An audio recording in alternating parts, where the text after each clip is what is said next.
Ping walked from dawn till dark every day, for many days. She rarely bothered to light a fire. She had nothing to cook. Instead, she ate raw mushrooms, berries, and the strips of dried goat meat that she'd brought from the dragon's cave.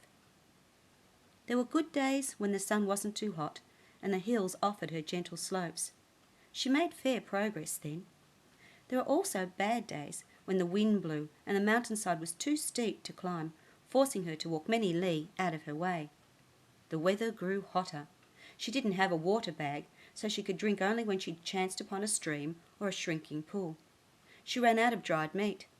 There were no mushrooms growing because the earth was too dry. Birds had stripped the bushes of the sparse crop of berries. Her face was sunburned, her lips blistered.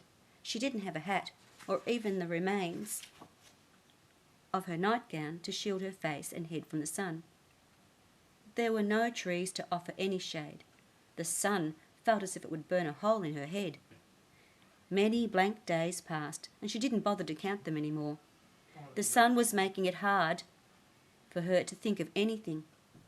She felt like her brain was melting. Every time she concentrated on a thought, it would slip from her mind, like a weighted strip slipping through her fingers, like a dream fading on waking. Throughout the days, Ping thought of nothing. If she allowed her mind to wander, it only came back to her misery. And anyway, thinking took energy.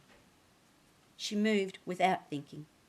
As soon as night fell, she collapsed into an exhausted sleep wherever she happened to be, only to wake in the dark, shivering with cold and unable to get back to sleep.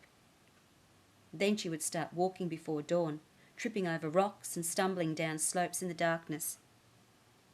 She had been hungry before, but never like this.